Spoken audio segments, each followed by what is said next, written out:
Anyway, guys, thank you very much for joining. Apologies for the tardiness. We had some problems with Zoom, with the webinars and the link, so I appreciate you bearing with me.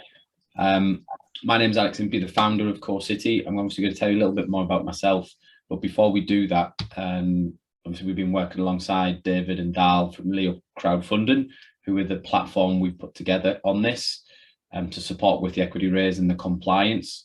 It has took us a long time to get here, which is actually good news because of the due diligence that's gone on through the FCA and sharing, and which is, I think, something we're really extremely proud of.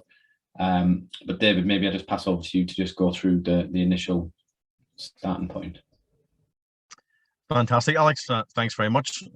Good to be invited along tonight and be with yourself and Pete again and the CoCity team. I'm joined tonight by Dal Ray. You'll hear from him later on in the presentation. So as Alex said, my name is David Johnson. I'm the CEO of a company called LEOcrowdfunding. You can see our webpage on the screen there now. That's our website. And the reason this is important, just to kick things off, is that this is a financial promotion tonight. And Alex and his team obviously are conscious and aware of various FCA regulations and compliance issues with financial promotions, things like collective investment schemes, giving financial advice, and they obviously want to be very careful to do things right and share things with investors in the right way. So we as LEOcrowdfunding effectively provide a compliance umbrella, if you will, where all the material you're going to hear about tonight has been approved as a financial promotion. So you can see there just on the screen, LEOcrowdfunding, you can see our FRN number. We're appointed representative of a company called Sharon Limited, and they are authorized and regulated by the FCA. And if you look on down there, you can see that no communication from LEOcrowdfunding should be construed as an investment recommendation. So tonight we're going to share information. You obviously look at the information, do your own due diligence and make your decision, but at least you can, if you like, be aware that the information being presented has been reviewed, has been vetted as accurate in terms of how it's presented. And that's a good place to start before we get into the nitty-gritty of this. And I've enjoyed working with Alex and the team, very professional, provided heaps of information, probably more information than we actually needed to see. So it's been great to deal with CoCity, and I look forward to helping them with this raise. So Alex, that's all I need to say at this stage, and Dal can wrap it up, or we'll answer any questions at the end. Perfect. So guys, first of all, I'll just say thanks to David there. What I'm going to do, if it's all right with you guys, is we're going to just take you on a little bit of a journey today, and I'll start off by just telling a little bit about our mission, what we're trying to achieve with this raise. We're going to then talk a little bit about the projects that we own and that are going forward this year. We've got two really exciting projects going into construction, which is all part of our model. And then we're going to tell you a little bit more about the model and then hopefully how you can get involved. So hopefully that sounds all okay to you guys. I think what's really important is, and by the way, actually, that was my bad. Pete, do you want to just quickly jump in and just introduce yourself before I dive into this? Yeah, I can do. Hi, everyone. Yeah, so my name is Pete Craig, and I'm part of the exec team at CoCity, and my focus is primarily partnerships and community, which you'll be learning a little bit more about and how important community is to the CoCity model. Thanks very much, Pete. I'm going to talk a little bit about me and Pete and the rest of the executive team a little bit later. That's packed towards the end. What I just want to focus on right now is kind of a little bit about our mission. For those who don't already know and those who already been following us, just want to kind of talk about why we're doing all this. and I think if you have that guidance North Star, which is what our why is, this is what you can see right now. This is what really helps you in the hard times when you maybe lose your way and you get those difficulties, which we have as a startup. Never going to hide those things, but this is the thing that keeps us going and keeps us growing. And we really wanted to focus on how we could change real estate for the better. And so we put this together over the space of 6 months, and it was all about repurposing how people live, work, and play. And it sounds really simple at the heart of it, but what we wanted to do was make sure that the buildings that we created and the spaces that we developed we're really attacking the problems of living in today's modern day society. So, I think you can all agree that there's a lot of pressures with today. You literally only have to do is turn on your tap or your heating and you feel that pressure. I know I do, at least in this rattly old house that I've got a listed 2 building. And that's just the start of it, the 24/7 pressures of being online, the hyperinflation, the cost of living, the CO2 footprint. It's a non-stop piece. And we wanted to look at a way to create this holistic living that then really focused on creating value to the resident and the residents and delivering something back to them. And what we're doing right now, this is kind of like our what, I guess, is we're really focusing on how we're partnering with local authorities and taking a lot of failing real estate that's underperforming. This could be land, it could be assets that are existing under lease, it could be dilapidated buildings, but then turning them into our bespoke, low carbon, community-centered live, work and play experiences. So these stranded assets are assets that are not in great shape, they're not helping towards this net zero transition. We're looking at how we can take them, use our partners who have got a lot of skill sets in this area, and bring our community-centered model and our operational partners together to create this real juicy living, this new experience where you have live, work and play in that same space, which creates huge amounts of value, social impact value for people, places, planet, and condense it into that one space. And that's what's really drove us, and that's what we are really focused around as a business. Now, if it's okay with you guys, I just want to give you a little bit of a highlight of the offer that we're making today. So this is an equity raise. It's something different for LEOcrowd, and it's something that we're really proud of. And what we really want you guys to be is a co-owner and investor alongside us.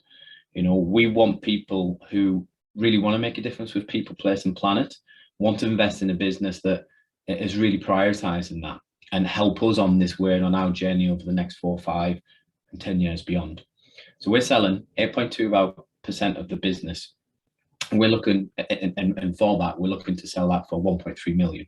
We're doing this in 2 tranches, but this is most likely the only tranche that we'll provide on a public size. So the 700k that we're raising for now is open to you guys.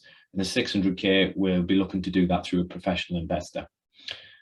What we'll be doing here is, on top of that, is anyone who comes in this round becomes what we call a co-founder of CoCity. So you become a founding member. And that creates a lot of options for you guys, which includes exclusive access to all of our real estate deals in the future. So actually coming in as an equity partner, sitting alongside us as we do the development and taking an equity return, which is obviously much more shorter time frame, but also all of the news, the events, everything we do from AGM parties to news publicities, you guys get to be part of that before anybody else. I think what's also really important to highlight is we take risk mitigation super important, and you guys obviously are the lifeblood, but we want to make sure that you also have that exit. And so we've looked at different ways to mitigate that risk and provide an exit. Firstly, we have assets, we own assets, and we are developing assets as we speak. So this is an asset-backed investment. We've got net assets of £2 million. We've got a GDV pipeline of 22 million plus, and that future pipeline is £300 million plus, which we're now trying to work towards executing. I think what's really important to say as well on this is that ultimately for investors, this could potentially return up to 7.4 times return on your investment. That's not 7.4%, that's 7.4 times return on investment by year 4 onwards. So that means if you were to put in £10,000, £100,000 over the next 4 years onwards, you potentially could receive, if it was £100,000, £740,000 return, including your initial capital. And on top of that as well, we really pride ourselves on creating annual dividends, and potentially you could receive dividends of 4% plus from year 4 onwards. So I just wanted to make that clear so you can understand what that looks like, what that journey is, but more importantly, how you can potentially benefit from that. And I think the last point to note is, this is not something that's a pie in the sky shot. We've got assets, we're building these out. But on top of that, we've already successfully raised £650,000 by way of a convertible loan note back in Q1. So we already have investors who are on board who want to work with us and believe in this model. We hope that that can also be for you guys too. So a little bit about our side, and I know Pete's going to jump in throughout this piece. I often can go away with motor mouth, and so it's the job of Dal and Pete just to kind of rein me in every now and again. But the live projects are really key to us because, as we'll explain throughout our model, we've got a number of different products which we can provide, creating really good social mobility depending where we are in the UK. And we've got two what we call flagships. We've got the first one in Aberdeen, which is the real flagship of CoCity, the true live, work and play. And we're just in the process now of getting contracts in place, and hopefully that will go to site at the end of Q4. And so that then starts getting built out. It's a really great, exciting project. We own the building, we've got all the planning in place, we have all the building control warrants, team is done, and now looking towards to construct this piece. It's a labour of love because we had to actually take we had a planning piece in there that we had to take to appeal because our model, no one could fit it into a box, and we took it to the Scottish Government and we won our appeal, who said that this was a really groundbreaking model and they wanted to support us, which is great news, and we'll explain what that is shortly. But on top of that, we also have a hub piece which is in Guildford, which is a great town in the southeast, which is looking at more condensed space, live, work and play. This one's a little bit more fluid because we're currently going through a restructuring, trying to work out the best strategy for this. There'll be a lot more details on here shortly, but we do know that the residential part of this will definitely be going to construction within this next quarter. So very exciting, the projects that we've got on board. So a little bit about why, and Pete, I know we did a lot of work together on this to kind of explain, you know, why residential, why co-working, why health, leisure and well-being. And I'm not going to kind of talk through the facts, but I think everyone who's listening right now, even if they didn't know all the facts, could tell what COVID has kind of accelerated and brought to the table. And where we are right now, we live in a much more remote society than ever. Even though we are hyper connected through technology, we're actually more lonely than ever. You know, there's a lot of surveys that we read while we were putting all this together and doing this work a couple of years ago, suggests that, like, if you look at Generation Y and Z, 60 to 62% of that generation have had loneliness, anxiety, depression of some form. And that's just a certain subsector of society. And loneliness is really the true kind of pandemic that is growing. And what we wanted to do, both with the live, work and play, was it helps combat against that. There's clear health benefits for having a community-centric piece. There's clear reasons why we need to create more affordable homes, especially in the UK. We know that we're up against a backlog of 340,000 homes. We know we need to create more diverse tenureship to actually bring people in and create opportunity. But on top of that, you know, the demand for workspace and flexible workspace is really on the increase. I was just reading a fact today that now 62% of jobs in London City are remote working. But that remote working also causes problems, right? In the house, how do you combat against someone just spending all their time stuck behind four walls? How do you work that to create variability in people's lives?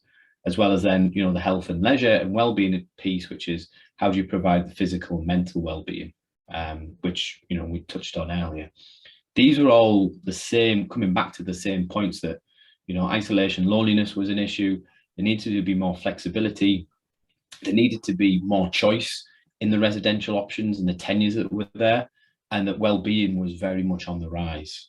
Pete, I don't know if there's anything else you want to add on to this. Yeah, I think the other thing I just wanted to kind of touch on was the kind of standardized quality, which, you know, in the research that we did, you know, kind of the private rental sector, especially for younger people, you know, kind of from 18 to, you know, early 30s, the conditions that younger people were living in or having to find themselves living in major cities, it were quite shocking.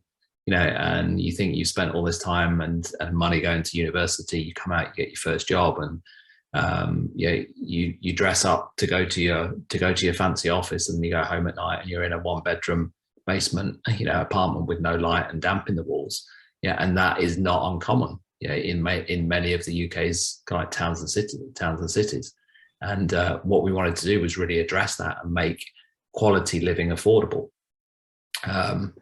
So that was one of the other key things that I wanted to talk about. The other thing that Alex touched on was the idea of kind of like tenureship. And within our research, what we started to see, and there's been many reports done on this, that we're starting to shift away, or the younger generations are starting to shift much more towards the idea of renting. Renting has now become aspirational.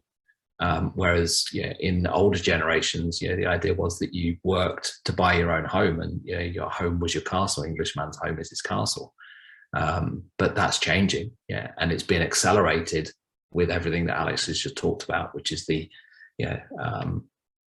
these kind of like loneliness issues, the mental health issues, the need and desire to have more flexibility.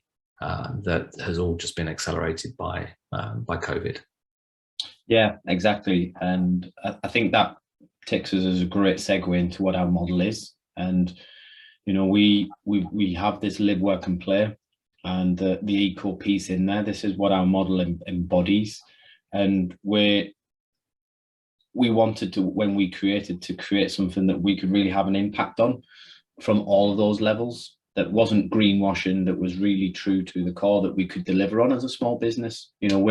We can't create net zero development straight off the bat by injecting our own money, because we can't do that. But there is ways and means that we can provide an impact from an environmental perspective, a sustainability perspective, a governance perspective. And this is what we coined, basically, community-centered flexible living. I couldn't get that one out there. So community-centered flexible living was this category of real estate that we identify that just does not exist. And not only does it not exist, this is something that is really needed. We've put the term towards it because we knew that there was an opportunity to create this space and really thrive in it.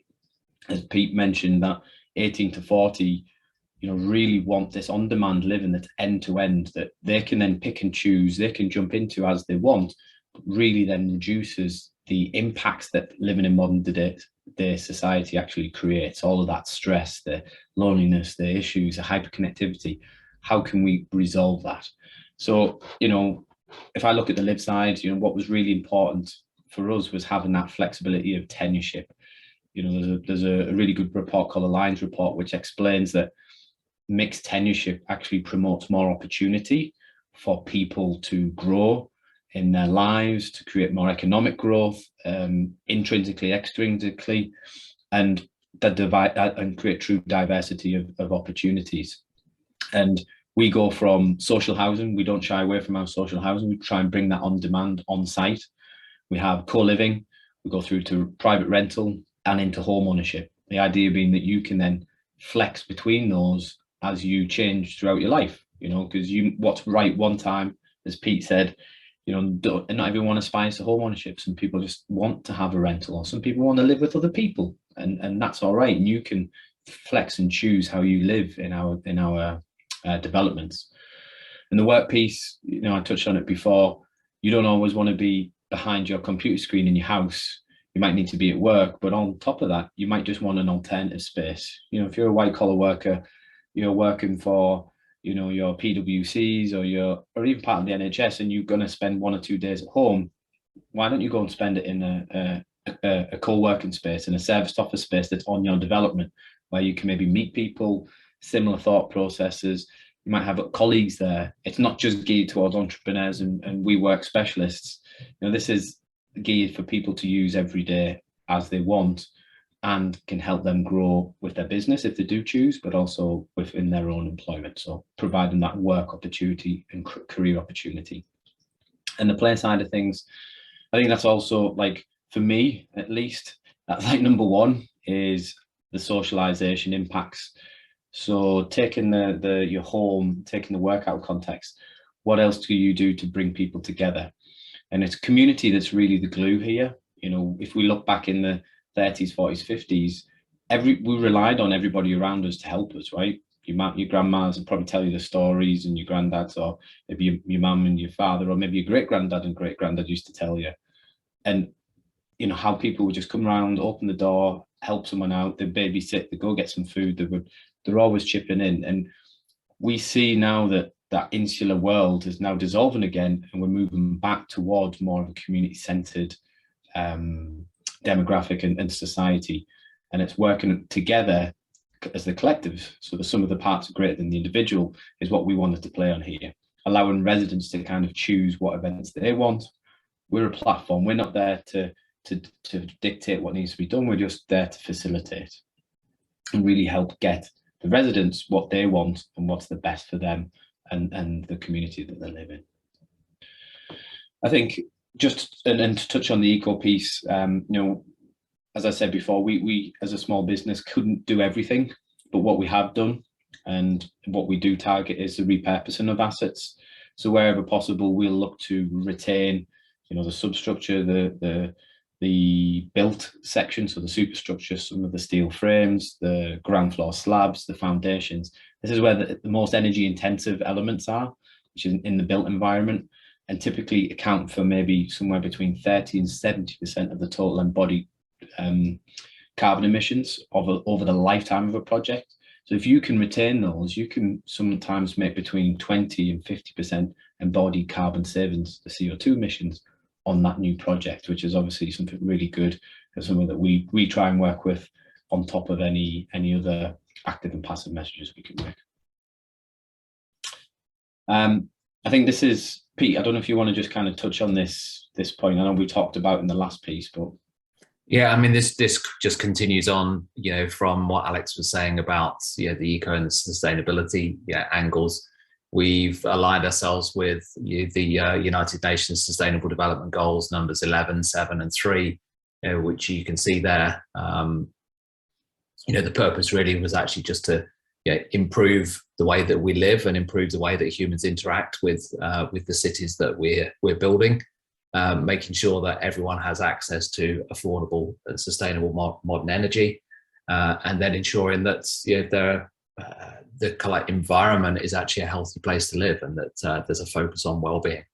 And so, you know, within the communities that we're creating, all of those things are, you know, front and center of everything that we do and of our thinking when we look at a site and when we start to go through planning and speaking with the architects and the professional team to, you know, develop out a model in a particular area.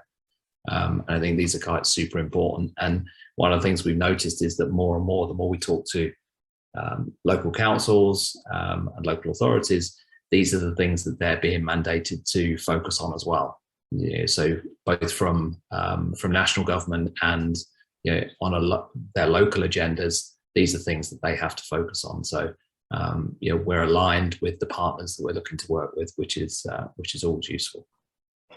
Yeah, sorry, I've just was getting some questions there from Vasco. Vasco, we will, I think Dar will get those questions to us towards the end. We'll leave about 15 minutes or so to get through that.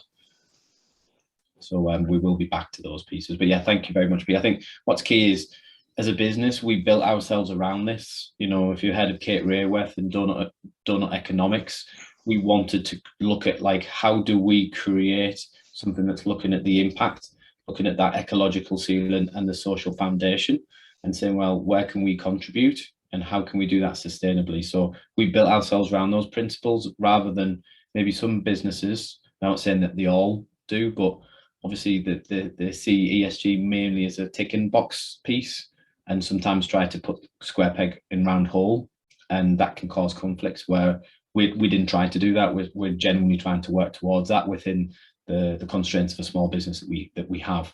But we always do try and prioritize these elements. So our model, you know, it's nothing exciting. ADCF, I was trying to come up with something really cool, like ADC, you know, but I couldn't, ACDC, but it couldn't quite work. So ADCF is what it is, which is acquire, develop, create, and facilitate. And the business CoCity development, which is what we're raising for, really addresses these first two elements, which is the acquire side and the develop side. And so we take this failing real estate, and obviously what we're trying to do is focus working with the local authorities, and we'll talk about that and how that works. And then we develop those buildings, we develop the communities, and within that we will hold part of that property. So how does that work financially? Well, obviously when we acquire buildings and we run them through development, we create fees, create transaction management fees, acquisition fees, sales fees. But as we develop and sell some of them, we also create capital receipts. But more importantly, because we're trying to support and build the community, we will hold assets, right, for rental, for co-living, and that also generates rent. So all of these elements then create that financial power into the business to support the growth. And on the other side, which is where we're now looking to develop as our projects go to site, and they will be coming online within the next 12 to 18 months, we'll create the operational business.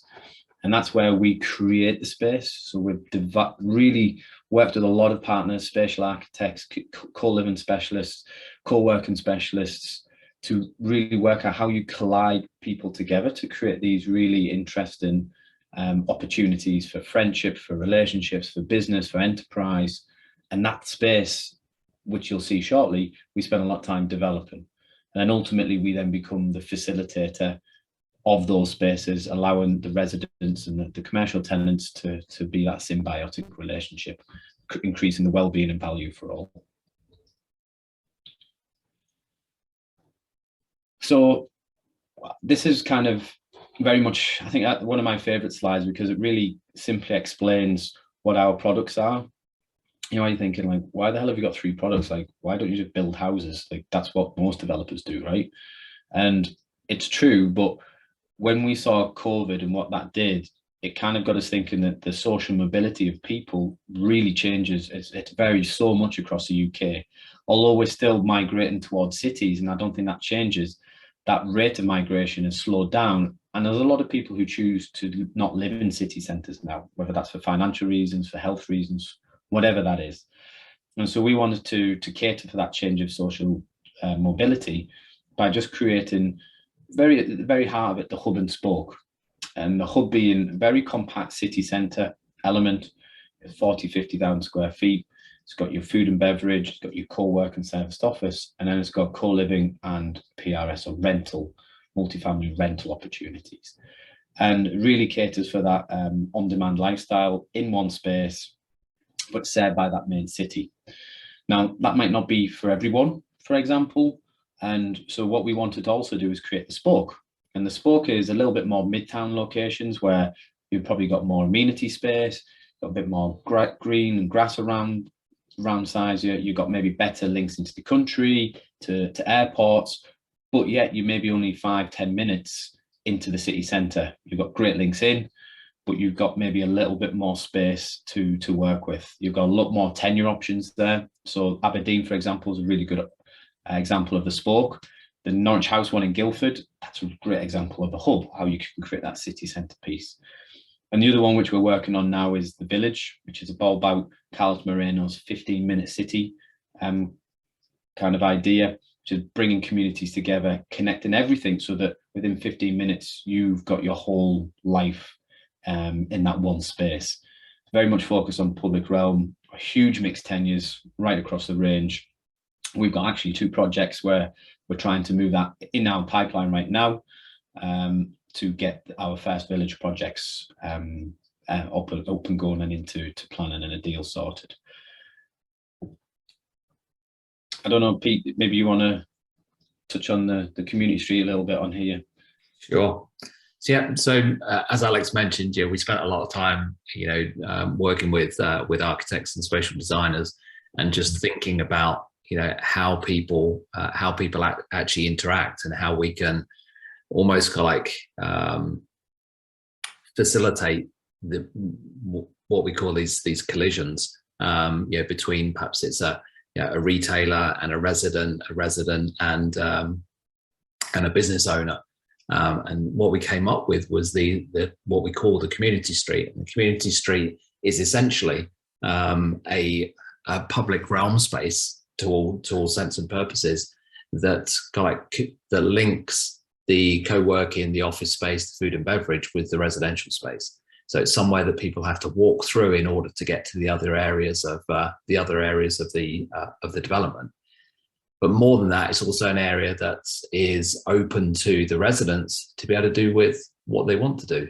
So if they want to have an art exhibition, then they can use that space to exhibit their art. If they want to, run a yoga class, and it's at a weekend, it's on a Sunday when there's no footfall, then they can do that if it's for the community.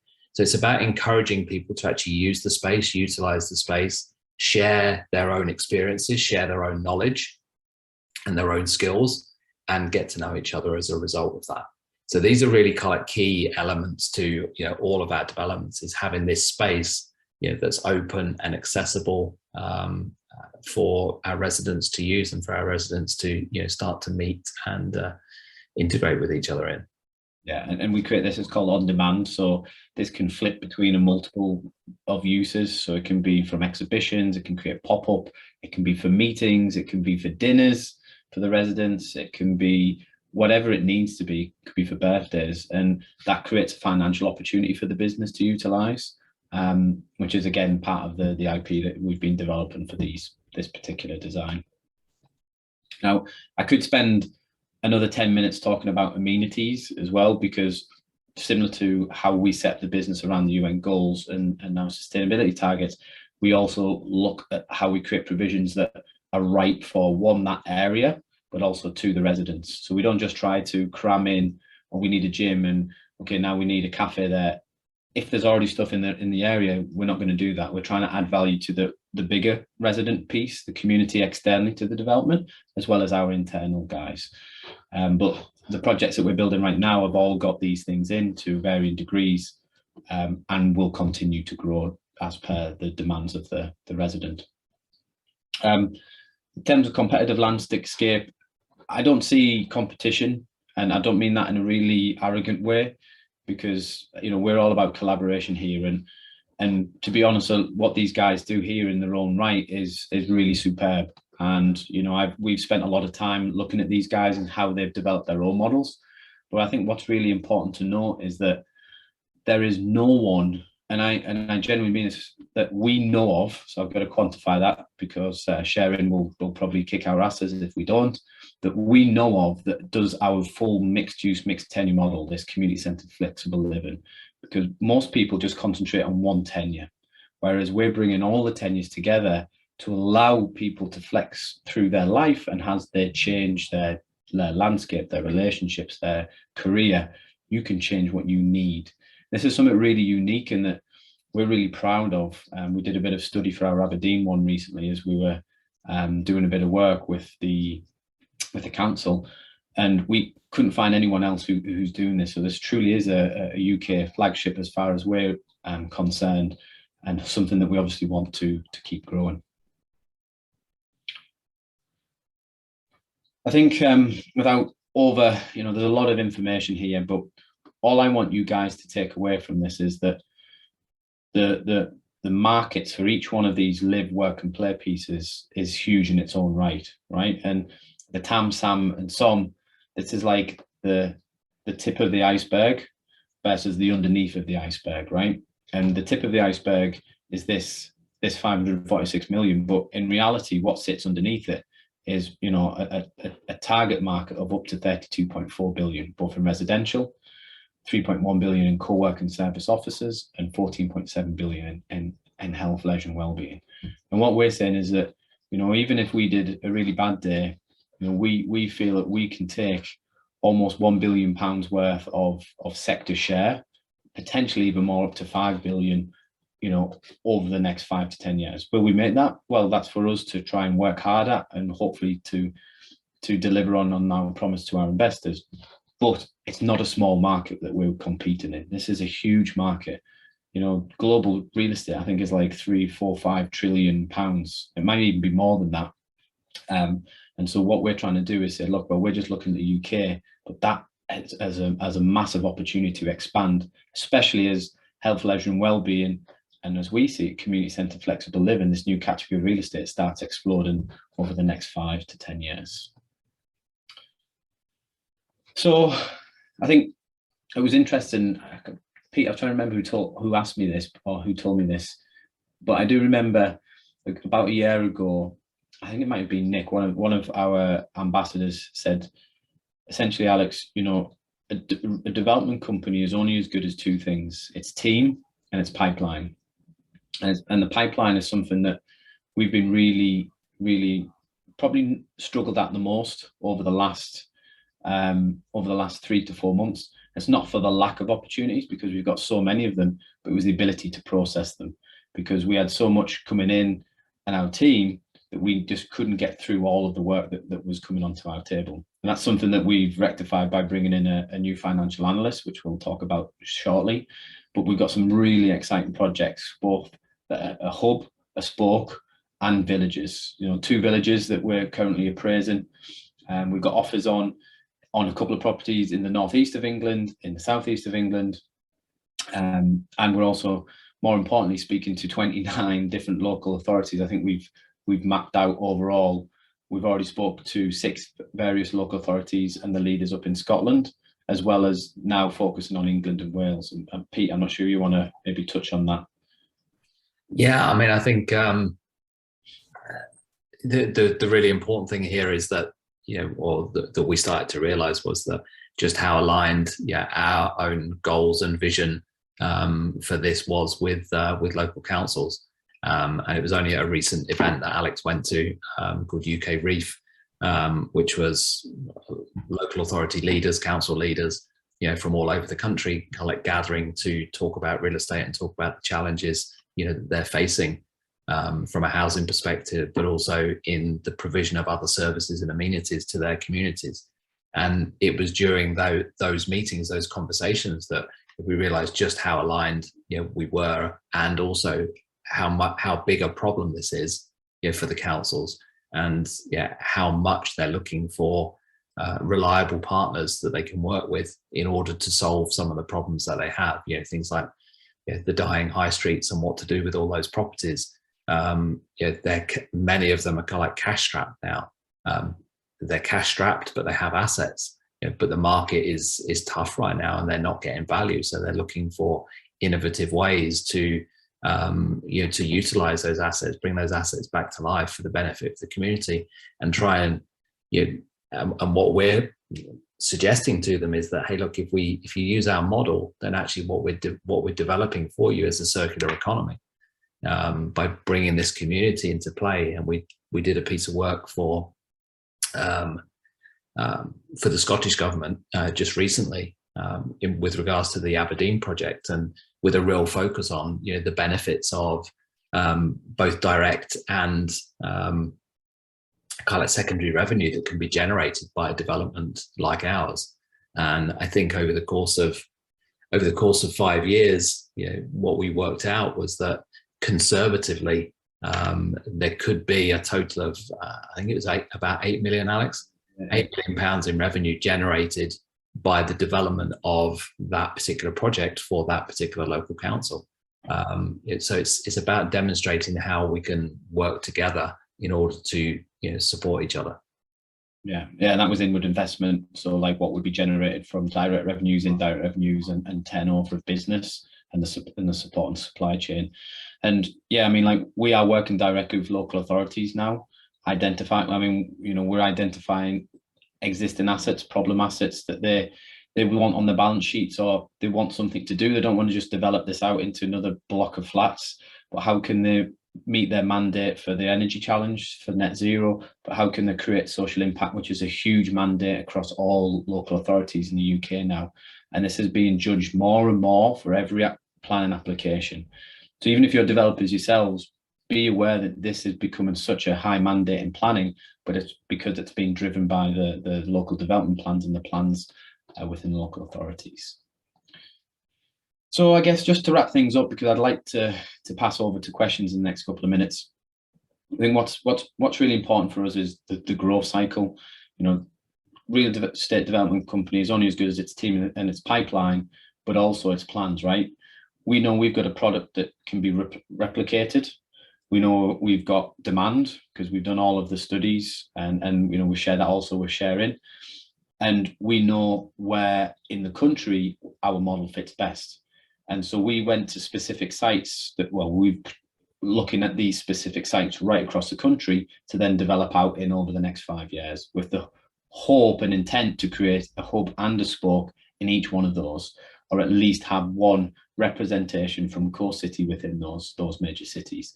And it's no surprise that obviously we're targeting the local authorities in these areas as well to have discussions about the assets they've got and how we can partner and bring those to fruition. I think one thing that's maybe worthwhile mentioning, and normally I do mention this at the start, as Pete kind of reminded me, we went to this UK Reef event, and it was there where the gauntlet was thrown down to pretty much everyone who was there, local authorities, funders, developers, and everyone in the service industry. How can we meet net zero as a built environment, commercial, residential, whatever, industrial, all the asset classes? And the number that was thrown out, which I think was a think tank exercise from the UK government, is that it's £3 trillion. That's how big the industry is. That's how much it's going to cost to get to net zero in the built environment by 2050. It's a huge market. And so we were like, okay, well, how can we get the front of that and actually really create impact and create value, not just for us and our shareholders, you know, hopefully yourselves as potential investors, but actually generate value to the people in UK as well. So, you know, we've got a plan. I'm not going to spend too much on this. I think you've seen that in the last, in the last slide. But over the next 5 years, you know, we're slowly ramping up from 2, 3, 4, 5 up to around about 12 homes per year by the end of year 5. And we're really gearing up our team, and our partners, which is what we've been spending the last 6 months doing, to be able to deliver that, because we're small, you know, we can't do this all ourselves. We're a small team. We are growing that. That's part of the inward investment that will be utilized. But we know we've got great partners, people who've got the same values as us, who can help take and deliver our product moving forward. So I think this is the last slide, and the one I kind of wanted to save towards the end. And it's really about the team here. And it's took a long time to build this team, because we needed the right people, the right skill sets to actually make CoCity grow. And, you know, I'm quite open to say that I am definitely, I am not perfect, and I do not know everything. You know, my background as a mechanical engineer was in heavy industry, project management, large scale projects, bringing them to fruition, you know, doing that real detail focused piece. But I needed the people around me who'd been there, done that, got the t-shirt. And so bringing Karen and Philip and Michael in, who collectively, I think, got about 55 years between them in the real estate industry, not just in the UK, but abroad, and have developed some of the most fantastic things, from H2S, from Crossrail to mixed use, mixed tenure developments in Glasgow, to Canary Wharf. You know, really tells a story of one, the fact that they really believe in our model. And what I've got to say is these guys are all co-founders, you know, so they all have a share in the business. They're all invested in seeing this business succeed. And it's clear that, you know, the reputation of these guys to come into this company is, you know, I think is something which, you know, it always makes me smile knowing that that's what they've decided to do, because they believe in what we're trying to do and the change we're trying to make, alongside our NEDs and our ambassadors, who really support us to work with the local authorities, open those doors, and, you know, really grow that community element. Pete, I don't know if there's anything else to mention there. Your face is on there, so I don't know if you want to. No, I mean, I think that's absolutely right. I think it's, you know, none of these things, no business is created by, you know, one person alone. You know, it needs a team. Yeah, and we've tried to pull together the best team that we can to help us deliver on that. And we do the same with our advisors. So, you know, we're looking for advisors that have been where we are and have done what we're looking to do in various different at various different levels and, you know, in different places, but have, you know, the experience to bring those skills in to support us in this mission. Yeah, perfect. So just to recap, you know, obviously what we're doing is looking for investors who want to be co-owners and essentially founders with us. We're raising 1.3 million in return for 8.2% of the business. This particular tranche will be the one that's open to the public. Like I said, we've already raised 650. We've got a professional investor for the remaining 600. And so this 700 is what we want to allow people to come in and really hopefully benefit from the potential returns that could come off the back of that. And, you know, we've created a couple of examples of how that return could happen. You know, you might be looking at saying, well, like you said, up to 7.4 times return of your capital invested. Here you're showing us equity multiple returns of 5.7 to 7.1. Well, you'd be correct in finding that piece. But what we're saying is we started this journey back in February and March. And at that point in time, assuming everything went according to plan, we would hit a 7.4 times multiple. What we've done is, over the course of this last 6 months, we've just pared back slightly just because a couple of our projects were delayed. They're now going to site.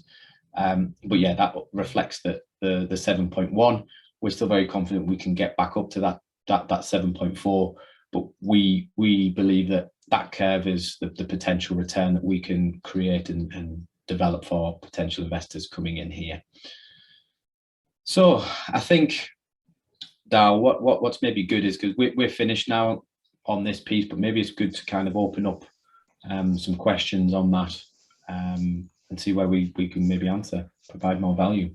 Yeah, sure. Thank you, Alex and Pete. Yeah, so we'll go through the Q&As and then I'll go through kind of the onboarding process in just a moment. So first question, hello, Vasca, hope you're well. When CoCity partners with local authorities to revitalise poor quality buildings, on what basis does it get paid? Yeah, okay, really good question. So what we try to do is, because our model's really unique, finding the right sites is really key to us. And what that often presents, as you're probably aware, there's always viability challenges when you're trying to create this live, work and play, but more sustainable piece. So we work with local authorities to identify these pieces where we can work in partnerships. So often they are looking at ways to say, right, well, we've got a piece of land, we want something developed there, but we might not be looking for top dollar for that land if you can provide some clear wins that meet our development plan and meet our local mandate. So we look at that mandate, we work with them and say, right, well, here's our model, here's our partners, would this work for you? And, you know, if we do that, can you maybe put that land in, or can you put that building in at a discount or completely free, called the land contribution? And then we develop out, we bring all the financing, the investors, the partners, we go in and we do that project. So in that case, how do we create money? Well, if you remember what I'd said before about the financial model, we generate transaction management fees. So we will create fees for the development cycle. If we do sell, we will sell and create capital receipts. If we're in a JV, obviously we have to share them if that's the case, but often it's normally just a partnership agreement, which the councils want. And then on top of that, we've got the holding piece, which is the PropCo element, which generates rent. And that could be the commercial element, it could be the residential element.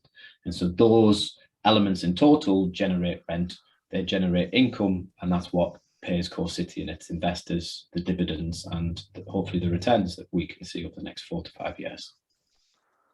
Brilliant, thank you. So the next question, what due diligence has LEOcrowdfunding done on the fundraiser? So I guess I'll be best placed to answer that. So as a platform, we've carried out due diligence on the company directors, the SPVs in the company group, the projects, so case studies they're previously done or currently doing, and of course the business financial model. We produce a material statement log to verify the information supplied is accurate, and it also is reviewed by an independent project committee who sits outside of LEOcrowdfunding, and of course it's also reviewed and authorized all material by sharing, again authorized and regulated by the FCA. So hopefully that answers that. Basically, if I can just say, a hell of a lot. You know, we were hoping to bring this to market probably about a month earlier, but you know, it goes to say like the level of detail that's been in, and to be honest, it's great because it shows that level of commitment from both parties, right, to get this right, to be able to put this out to investors and the market. So yeah, I've got no concerns that side. Yeah, absolutely. So we do our checks, and then of course Sharing do their checks, and there's checks on checks. So yeah, a lot of work's involved. That's for sure. Thank you for that. So that's all we have from the questions. Of course, you'll have my email address a bit later on in the slide, so feel free to reach out to me directly. I'm here to support investors throughout their investment journey with CoCity, so please reach out. I look forward to speaking to you all in the next coming days, months, and yeah, there's also a link. So good news, the project is now live for investment. So you can simply click on the link that's provided in the chat. If you haven't got the link sent to you previously, then we'll also send it again with the recording. All you would need to do is simply click on the link. I think you can go on to the next slide there, Alex, if you would, please. Yeah, sure. It's just the Q&As. There's me. Okay. So yeah, the link itself, so it is an exclusive link to CoCity. So if you were to go onto the Leo crowdfunding website, you will not see this project. So you need to go via this link. That would allow you to then download what's known as the equity offer document. So you'll have, the high level detail of this project. And then you'll be able to also ask questions by the forum, or you can come directly to myself and I'll answer them on behalf of the developer, of course, or get the answers from the guys as well. So on top of that, Dal, like I'm, myself, Pete, the team, we're also happy to jump on a call as well and answer questions. We appreciate this is quite a intimate process. So between myself and Dal and Leo, absolutely, we can answer all of those questions. Yeah, absolutely. I mean, as a fundraiser, you guys will have access to the forum. So any questions that come up from investors, you can reach out to them directly if you wanted to. That's not a problem. And of course, liaise with myself with anything else other than that. So yeah, not a problem. I think we've got another question come up. Yeah. Is CoCity expecting future fundraisers in future for the company or for individual projects? That's a good question. Yeah, no, good question again. So for this particular business, this will be the only one, as we mentioned. And I think what's really important to say is that, we actually have, as part of that de-risking exercise, we have baked into our board mandate that we will do an exit event after year 4. So there is a secondary market that we're planning on creating to then be able to sell those shares, whether that's us or externally. So that's really important to note. But this offer right now will be the only one.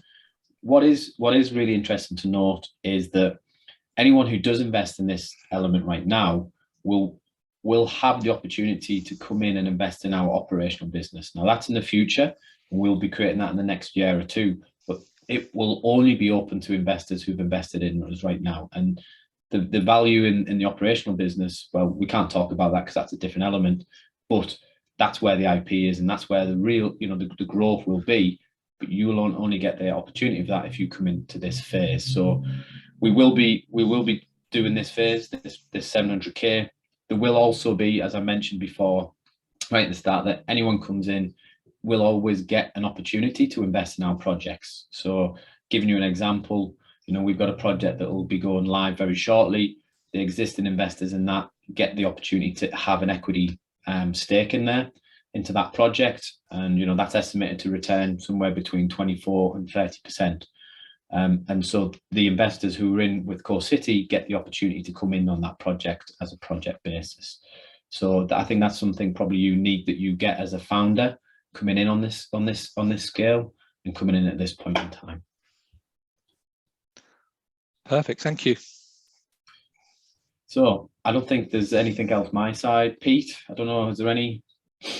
No, I think at this point, I think we've covered a lot already today, and the questions have been answered. So for now, I think that's enough from us for now.